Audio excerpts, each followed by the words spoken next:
Eu me sinto uma mulher solitária, nesse íntimo. E quando eu falo solitária, é nesse lugar do íntimo. Até hoje eu não tenho nenhum relacionamento afetivo com 44 anos muito marcante na minha vida. Não tenho, não tive.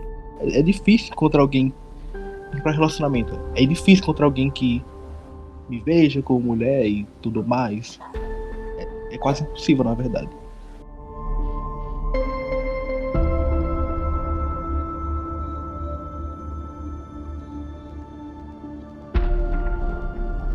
A vida inteira foi essa coisa de não sentir.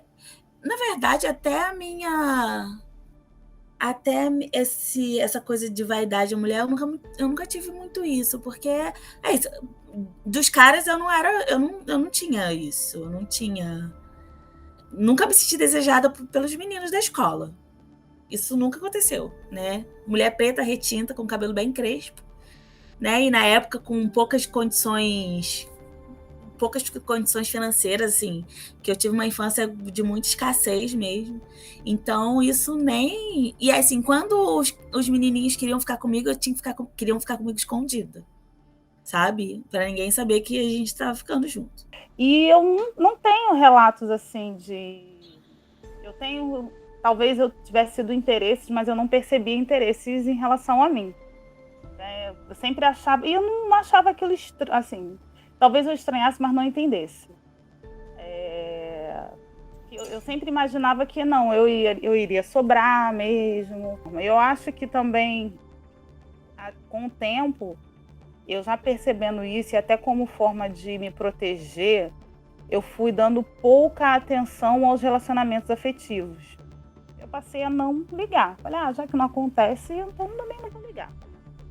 Vou focar minha vida em outras coisas, em outros aspectos que não dependem da presença de uma outra pessoa. Eu olhava no espelho e pensava, não sou eu, sabe? Aqui não sou eu.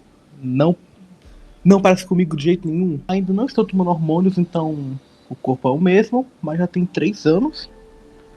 E tipo, muda bastante, sabe? É difícil encontrar alguém para relacionamento. É difícil encontrar alguém que me veja como mulher e tudo mais. É quase impossível, na verdade. Não dá pra se encaixar direito. Eu não vou botar que eu sou um homem, mas também se eu botar que eu sou mulher, raramente eu vou ter um match e conversar com alguém. Normalmente as pessoas veem minha foto e falam, vou embora. Tira o match e some. A maioria dos casos é assim, sabe? Tem um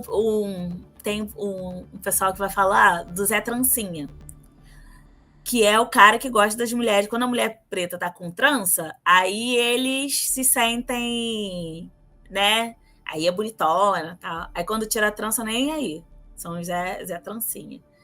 Aí isso eu percebi, que quando eu tava de trança, quando eu usava trança, tinha tinha essa demanda de homens me desejando, né? Essa coisa toda. Aí quando você tira, que aí você assume seu cabelo crespo, assim, ó. Aí a demanda é outra também. Eu me achava feia. Achava que a gente, né, nós éramos das meninas que não eram o padrão, né? Que a gente não estava no padrão, éramos meninas feias. E hoje eu entendo que esse achar feia, né? Feio, bonito, são coisas assim que eu também não gosto muito desses termos. Porque essa relação do feio estava relacionado com o fato de ser uma menina preta. Também tem a questão dos homens quererem para transar, não para ter não para compartilhar momentos sociais juntos, sabe?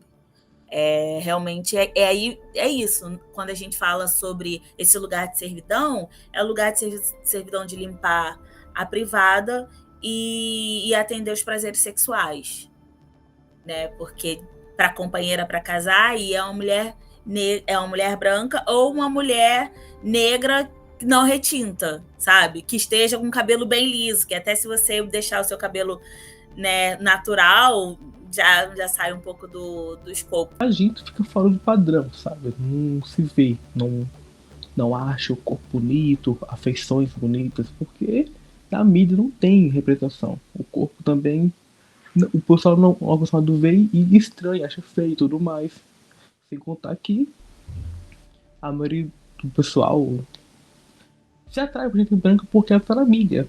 Os atores da novela a maioria são brancos, cantores, a maioria são brancos, desenhistas, pintores, criadores de conteúdo, a maioria são brancos e cria um padrão, sabe?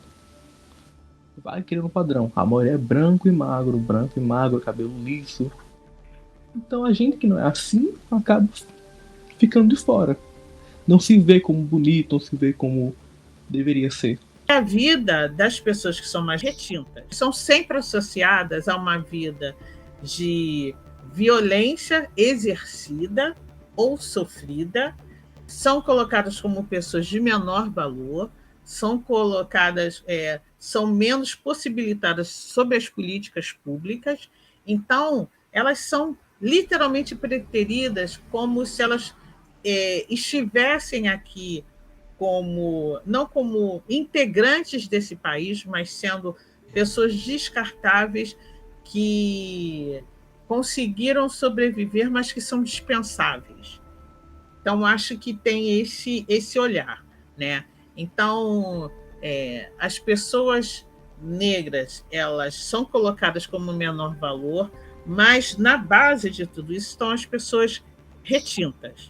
A gente pode falar sobre a solidão da mulher negra em diversos âmbitos das nossas vidas. A questão de, inclusive quando você é criança e há um tempo atrás, ainda hoje ainda há essa ausência, mas há um tempo atrás essa ausência era maior ainda, na questão de, enfim, desenho, filme, novela, e que criança vai buscar sempre esse padrão, não só criança, né, mas principalmente criança, que está naquela fase ali de formação, você vai buscar um padrão, e meninas negras normalmente não fazem parte desse padrão, e você não consegue nomear muito bem por que você está sendo preterida, enfim. Na graduação foi esse processo em que eu entendi o que significava ser uma mulher negra, assim, de chegar e falar, então, por causa disso, o nome disso aqui que você está passando é racismo. Não disso aí. E é um processo que é muito doloroso, porque você revê a sua vida inteira, você vai revisitando várias coisas. A questão toda, que toda essa estrutura racial e machista, ela me tira a possibilidade de escolha.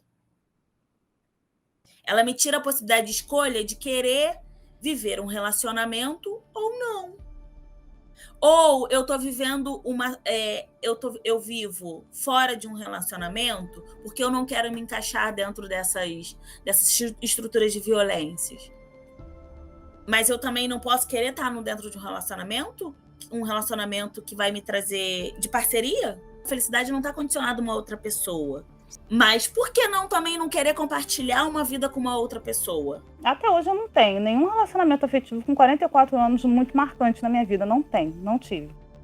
Talvez, não sei se a responsabilidade, se a culpa, não é culpa, se é motivo de uma escolha minha ao perceber que não seria uma coisa fácil, ao perceber que eu não estava no mesmo lugar, não é de escolha, eu não acho que nem escolha, porque eu não gosto desse negócio que alguém está me escolhendo, né? Eu acho que tem que ser uma coisa que acontece. Não gosto muito desse, mas de o olhar, por exemplo, não aconteceria da mesma forma não acontecia da mesma forma como acontecia para outras pessoas. No final das contas, a gente tá sempre indo e voltando, né? Que é um ciclo. A gente tá sempre indo e voltando. Aquela ser preterida, que é o início da discussão sobre a mulher negra, ela vai esbarrar até o mercado de trabalho e vai e volta, porque isso também está marcando a autoestima da mulher, isso está marcando, aí marca a autoestima e marca também esse desenvolvimento pessoal e profissional da mulher, que para chegar no lugar de destaque e liderança, você tem que ter uma autoestima, né, muito bem cuidada, muito bem tratada. Então essa solidão, ela vai impactar todo o ciclo de vida dessa mulher. São estruturas desenhadas pelo racismo, que aqui a gente chama de patriarcal cis heteronormativo, né? Ele vai modelar um tipo de mulher que nós não vamos corresponder. Já não correspondíamos antes, né? Não é agora, depois que passou pela universidade, que vai corresponder. Continua assim, sem corresponder. O problema é que, para nós, esses critérios se ampliaram. Então, se eles seguissem da forma que eles eram para mulheres negras em qualquer situação, talvez elas não se sentissem tão sós, né? Mas alguém que faz o doutoramento não quer casar com um caminhoneiro, quer casar com alguém que também está estudando, né? Então essas condições de raça, de classe, de gênero vão estar implícitas nessas questões. E é claro que se elas estão implícitas nessa questão, elas vão ajudar a determinar a maneira de viver os relacionamentos. Mesmo aquelas que hoje já têm melhor capacidade financeira e melhores condições de posicionamento na sociedade, não vai encontrar nesses espaços homens negros na mesma condição. Vai encontrar um diante de 20 brancos, né? Então tem que se virar com aqueles homens brancos. E aí as críticas também são grandes, as impossibilidades são maiores. Claro que esses quesitos estão hoje para as mulheres que estão mais preparadas, que já chegaram à universidade, esses quesitos não encaixam na vida delas, na realidade delas, né? Porque a maioria dos homens não tem esse mesmo processo. Elas, como enfrentam o racismo, também não querem disputar o mercado afetivo branco. Então, mais complicado vai ficando. Né? Eu tentei umas 2 vezes com o homem, só que deram errado e eu fiquei meio com o pé atrás de tentar de novo. Foi meio traumático. Então eu fiquei com um pé atrás. Achei que teria alguma coisa, mas o cara sumiu, me bloqueou e usou praticamente. Quando eu esteve satisfeito, ele só apareceu com outro. Eu fiquei tipo, tudo bem.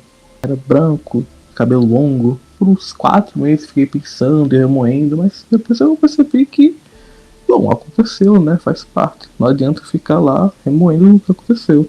Graças a Deus, felizmente, tem muita gente que me apoia e gente que gosta de mim. Isso ajuda bastante. Eu tenho lembrança de um relacionamento que eu tive que ficava aquela coisa assim meio perdida. Eu costumo dizer assim que estávamos os dois muito perdidos naquela época. E era uma pessoa que quando eu tinha 15 anos, eu era apaixonada. Era nossa, sabe aquela coisa de adolescente? Apaixonada. Aí, 10 anos depois, a gente veio se encontrar, só que eu não era apaixonada por ele.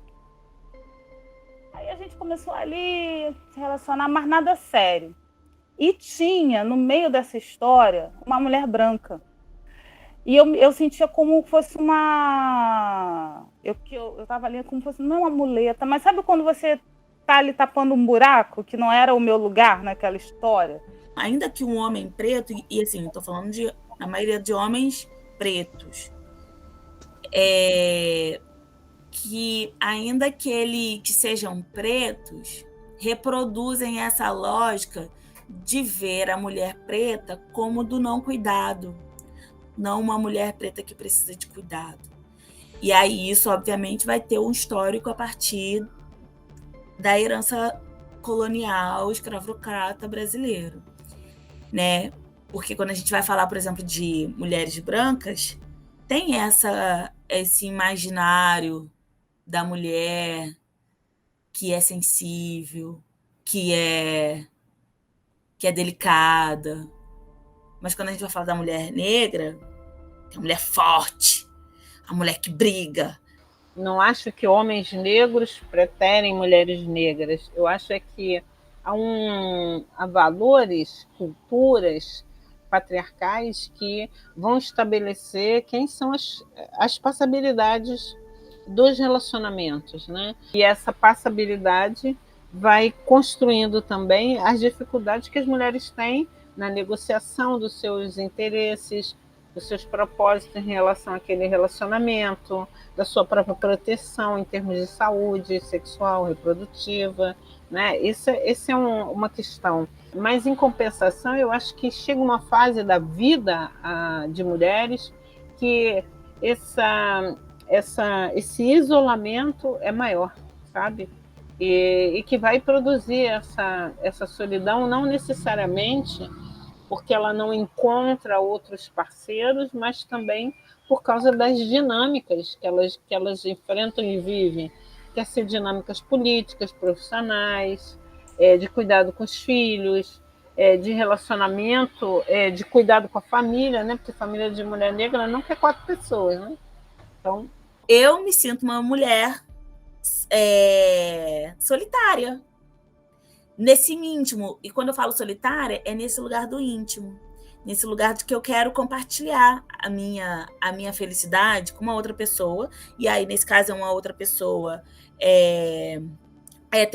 outro homem, um homem, porque eu sou uma pessoa heterossexual. Pelo menos ainda também não me descobri enquanto uma pessoa bissexual, por exemplo. Essa não realização com homens pretos me faz pensar em viver outras experiências amorosas, ainda que, efetivamente, eu não tenha desejos por outras mulheres. Essa solidão, ela não se restringe nem de longe. Por vezes eu queria que se restringisse, assim, que eu queria que fosse esse problema, como algumas pessoas falam, assim, que essa solidão se restringisse à questão do relacionamento. Mas não é, porque quando você está num grupo acadêmico e aí todas as pessoas que estão à sua volta são pessoas negras, isso de enquanto pessoas negras estão à sua volta são homens, eles vão reproduzir todos os machismos possíveis, eles vão olhar para você, eles não vão ver você como uma pessoa, vai ter sempre a dúvida do tipo, mas você tá aqui, e aí você olha para sua mãe, você olha para sua avó, você vê várias experiências que se reproduziram de forma igual.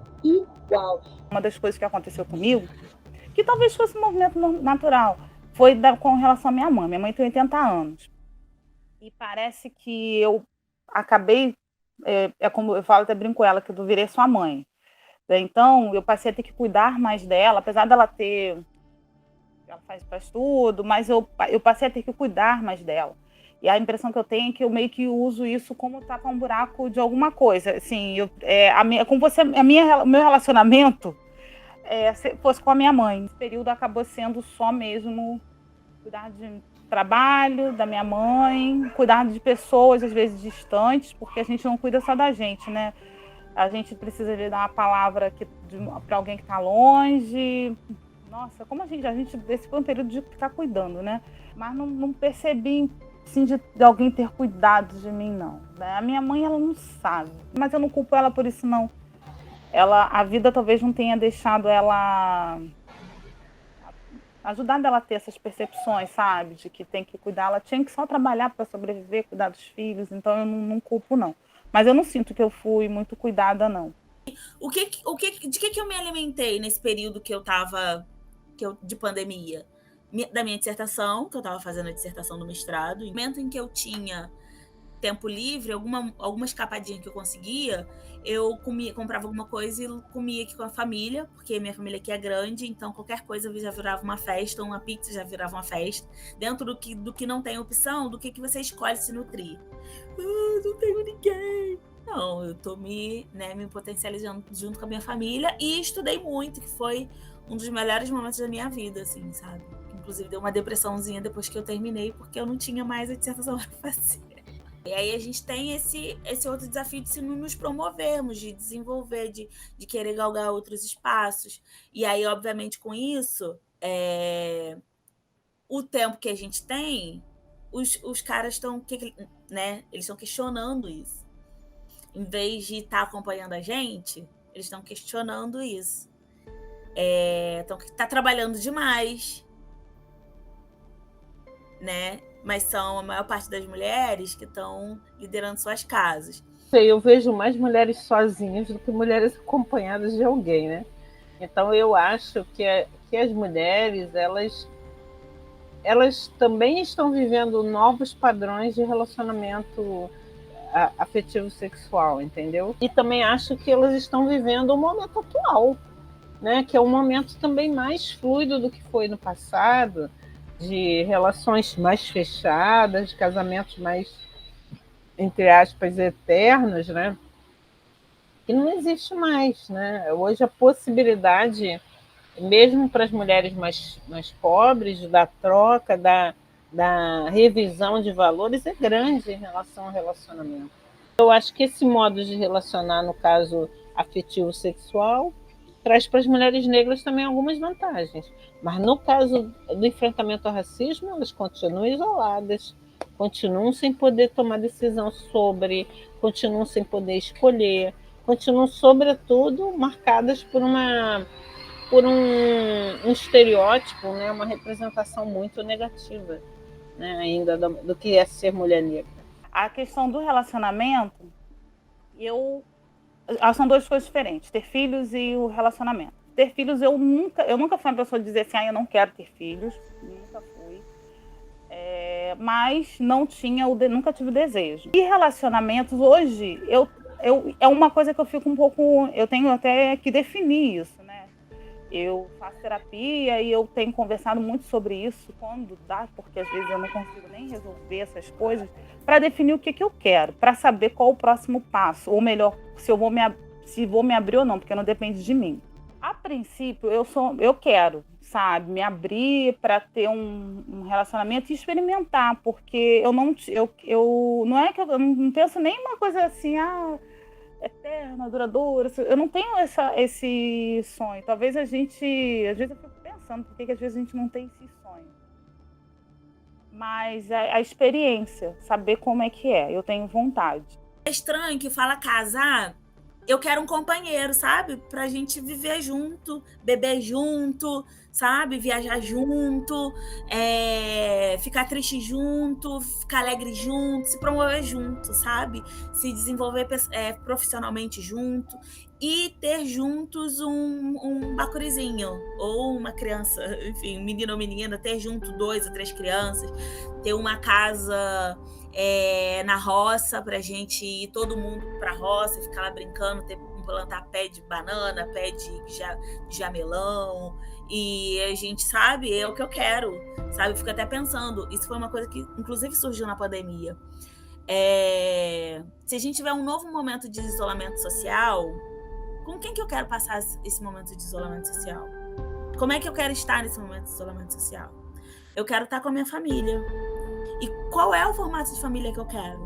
É isso, eu quero estar com um companheiro, com as crianças correndo pela casa.